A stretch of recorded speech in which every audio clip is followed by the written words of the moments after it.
Welcome, one and all, whoever may be watching this. This will be part 41 of Tides of Numenéra. I'll just give a bit of a disclaimer. I am low-key on the sick side of life. I sort of came down with something. Well, it's been sort of brewing over a couple of days, and then I really felt it yesterday. Thus far, it hasn't really morphed into any kind of, major cold or flu or any other virus of note. So hopefully it stays that way. I do have a big day today. I've got to record a number of videos purely because I'm going away and I forgot I was going away. So I have to get that content done and dusted. All right. It's all just happening at the same time, This massive crystalline structure looks like a shrine of some sort. Coloured lights float about inside, each one like a tiny galaxy trapped within the crystal. As you approach, the crystal begins to hum. The resonations shake your skull. The humming shifts and increases until you hear a voice. Revel. The bright voice echoes directly into your mind. It stutters uncertain, like someone trying to remember how to speak. Greetings, patterned one. I am the speaker. Welcome to the ascension of Kex Lenish. I am sorry, but the oracle no longer exists. The lights pulse once, then a much deeper voice emanates from the crystal. Revelation. The oracle was immortal. Time was the weapon that killed her. Something clicks, or cracks, within the crystal and it speaks with a bright voice again. I regret that without the oracle I will have very few answers for you, but I will do what I can. The thoughts you receive from the structure are not like any thoughts you have experienced before.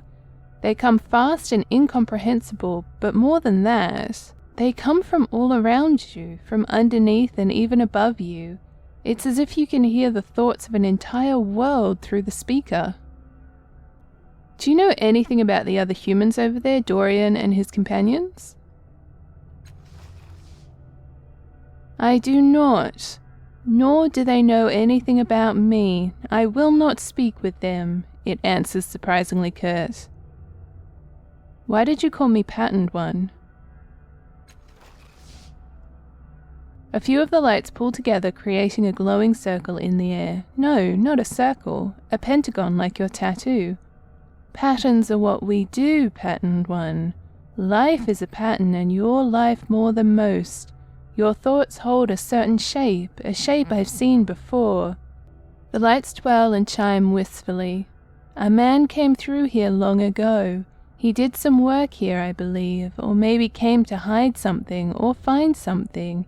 He never revealed to me his true purpose.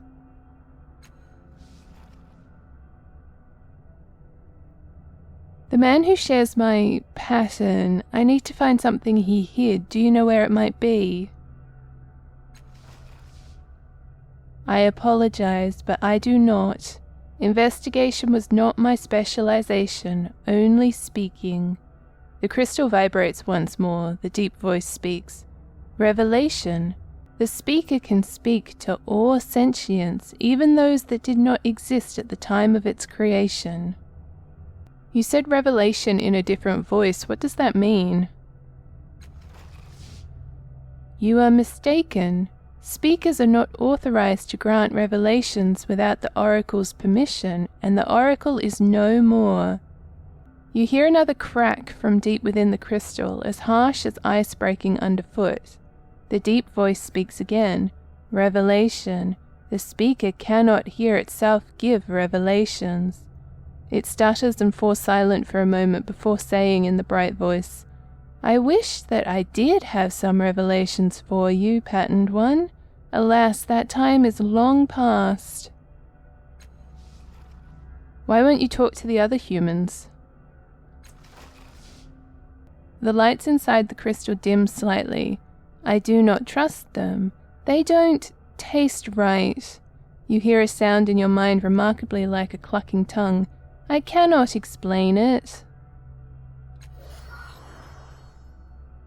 Revelation, the deep voice adds above a chorus of brittle snaps from within its body. The speaker tastes a strange pattern to one of the humans. 2 patterns of thought where there should only be one. Can you read my thoughts? No, but I can taste them. Among other things, that's how I know to speak in your language. What was the oracle? You were standing on it, or rather what remains of it. The Kex Leonish built the oracle to answer the most difficult questions of existence. 42! We all know the number. We all know what that means. Have we just wandered into the Hitchhiker's Guide to the Galaxy? I love this. Then the Leonish left. The oracle remained for 100,000 years or so before it broke down, I suppose. All that's left of the oracle are the fobbits. Several sharp clacks resound within the crystal. The deeper voice says, Revelation. The fobbits were not always sentient. Cogitation. Would they have become so if the oracle had not chosen disintegration?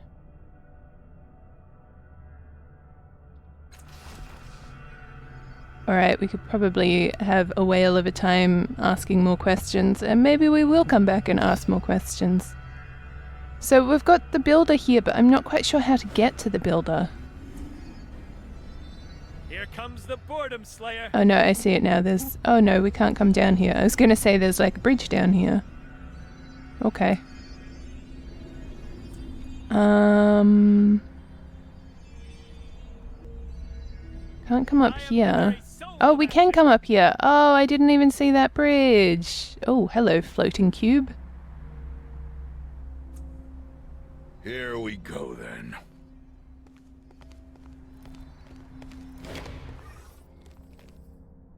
Even as it floats weightless in the air, the megalith bespeaks adamantine heft, perhaps because of its contrast with the surrounding crystals.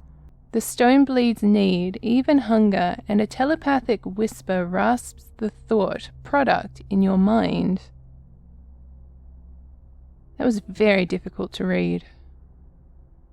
Let's study it for a hot second.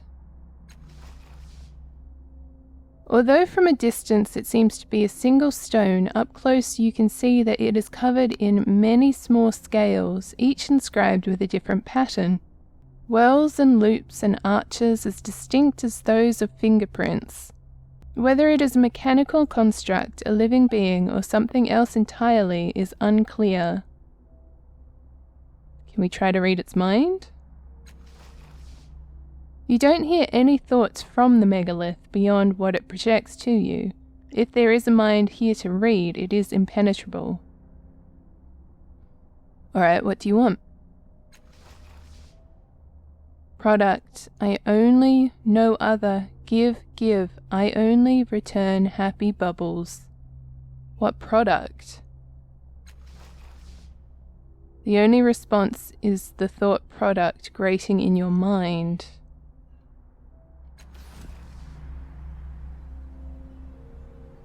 Yes. Do these count as products? Go.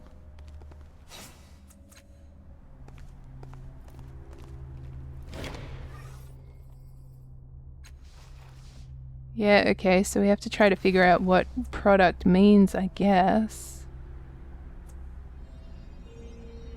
Action!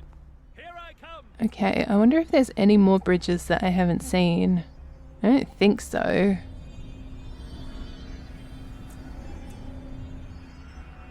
Maybe if we come to it to the source about a product.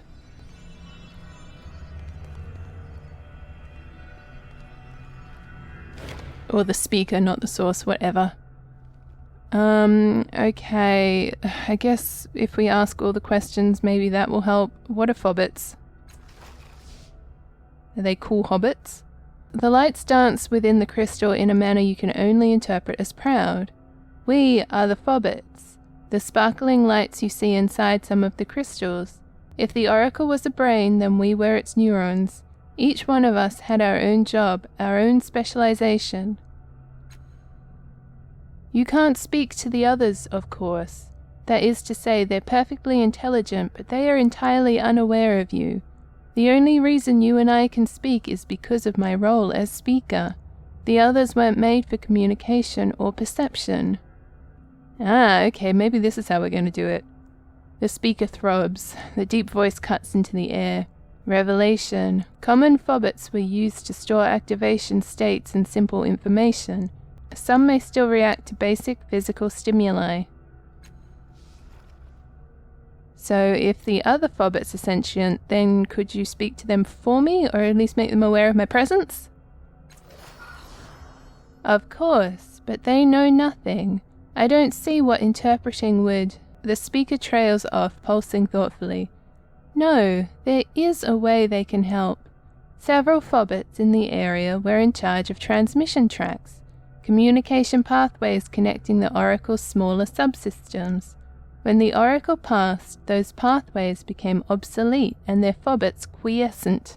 But those tracks could serve as bridges to help you explore the area. The deep voice booms. Revelation. Like humans, the Lianish also required physical structures for traversal. Only a few phobits specialize in areas requiring this knowledge. The speaker is not among them. The speaker's bright voice returns. Try to interact with the phobits. When you do, I'll ask them to activate or deactivate. They may not all be as helpful as we'd like, but I think you'll figure some way to get around. Yeah, see, that's why you ask all the questions, alright? So, does that make this guy a phobit up here?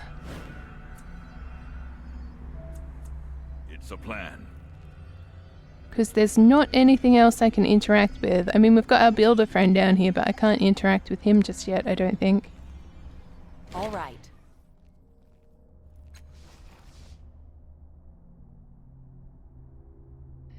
No, okay, apparently not. Can we... What if I interact with him? It... I'm ready. The thing... Whatever...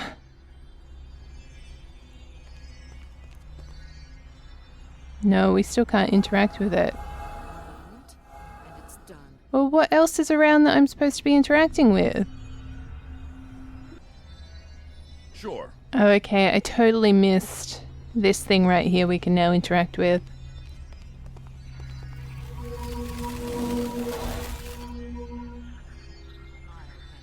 It's kind of like one of those moments where I'm sick and it's kind of like I just can't cope with puzzles and stuff right now. It's a bad time to be doing any On of it. this. Okay, so we've got this bridge here. I'm assuming this thing Let's will create the bridge maybe.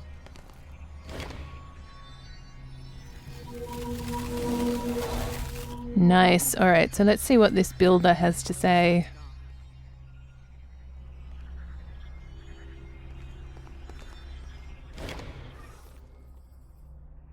This crystalline structure is distinct from all the others. It looks older, more fundamental, but by no means basic. It is one of the more complex structures you've seen in this place. Large portions of it glow, emitting a low, rumbling hum that you can feel in your chest. Blurry lights flish across the surface of its largest gems. Are you a phobit? A wave of force pulses out from the crystalline structure. Your body shudders with the impact, even though you can hear nothing. Can you speak? Oh, wait, I pressed the wrong thing. Yes. I pressed 2 instead of 1. The crystal releases another single pulse, jolting your body. You get the strong impression that that pulse means yes. This phobit is not like any other you've seen. It may not have the communicative qualities of the speaker, but it is trying to talk to you nonetheless. What is your function? The glow dims slightly and the blurry lights on the gem surfaces disappear. You realize they weren't lights at all but images the phobit was trying to show you. When they reappear, they show a flat crystalline plane. Then one by one, shards emerge. They bud and sprout in the shape of the other phobits. As you watch, they continue growing, creating ridges, walkways, stairs. In one corner you see the speaker flower out of the crystals. In a matter of seconds, this entire region of the Ascension has taken shape in the image before you. This Fobbit built it all. I'm looking for a circlet of dark hyaline material, the magmatic annulet. Have you seen it? The large crystal pulses once. An image appears of a human figure walking through the Ascension into a cave. The details are too fuzzy to make out who it is, but presumably he has the amulet. After a while he leaves the cave. The images move quickly then, crystals growing and shrinking as time passes. Suddenly the entire image shakes and the cave entrance is gone. When the cave entrance closes, it doesn't look like a simple collapse. Crystals grow up from the ground as if they're intentionally blocking the way inside. Why did the cave close? The violet light dims for a moment and an ominous pulse shudders through your body. An image appears of some kind of multi-legged clawed creature you've never seen before. You closed the cave, didn't you? Can you open it for me? The light within the crystal freezes in place and the humming of the Fobbit ceases. It stays motionless for some time. Finally, you feel a single pulse of force through your body. Yes.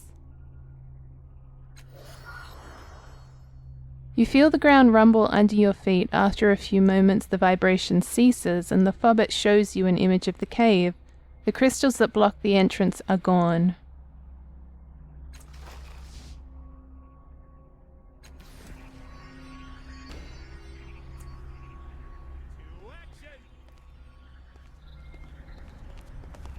Okay, so at least we've found where we need to go and what we need to do.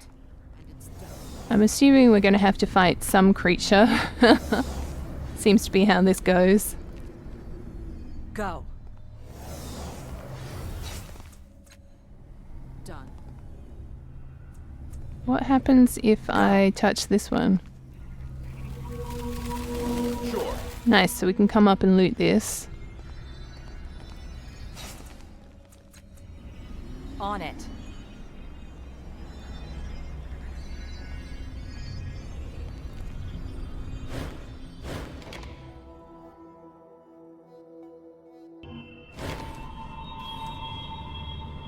This place is stunning, the color variations in the crystals, something, something, something.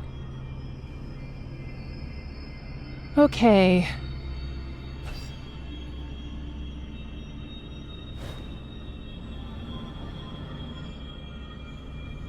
I'm ready.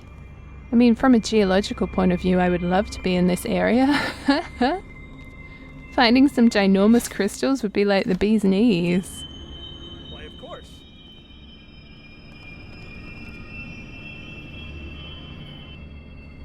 Fine. Just don't know if we're going to be running into any kind of crisis event, you know, like some crystalline monster.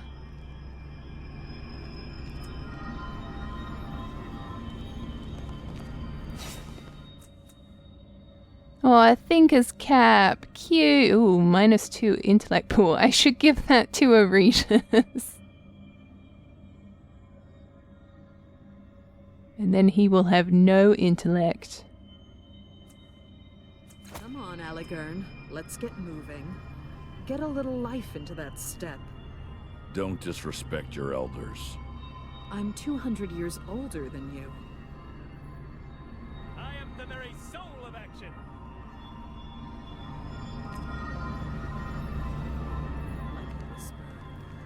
Okay, so is this going to be a simple grab? Oh, okay, it looks like there's a barrier. Okay. No, we're not going to be able to simply grab the necklace or the amulet, whatever it is.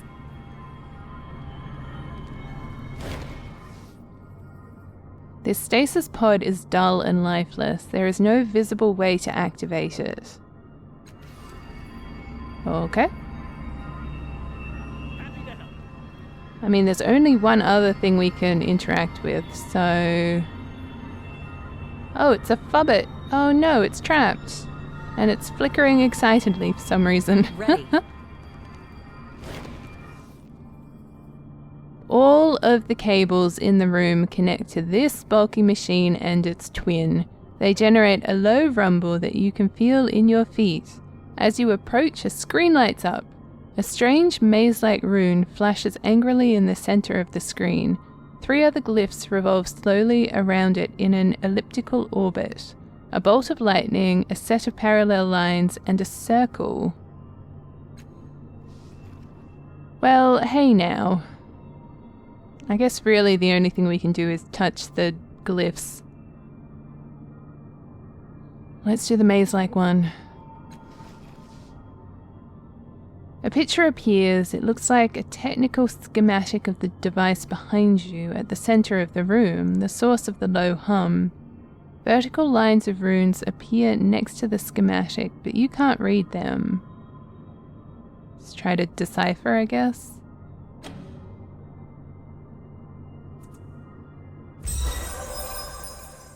I'm so smart. Although you can't read the runes, the gist of the message becomes clear. It's a warning about the device with the 2 crystals at the center of the chamber. The device has deteriorated to an unstable state, and any fluctuation in power is likely to result in an interruption in function. The runes do not say what will happen if the device ceases to function, or if they do, you cannot decipher it. I feel like this is going to be a puzzle, and I might have to leave it to the next video, just looking at the time. So an image appears of the pod on the far corner of the room. The image of the pod is dim. A circular symbol sits next to the image. Press it. Both the symbol and the pod light up on the screen. The circular symbol pulses in time with odd symbols that march into the image of the pod itself. In the far corner of the room, new noises indicate that the pod is now receiving power.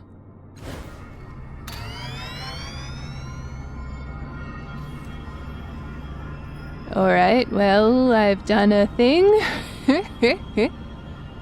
Might have to continue this mystery in the next video, I think. Obviously we need to do something with this, and then ultimately we need to bring down the barrier here. So it'll just be a matter of pressing all the right buttons, I think. Maybe overloading the crystals here or whatever. I don't know. You can't see anything that I'm pointing at because you can't see my cursor. That's awkward.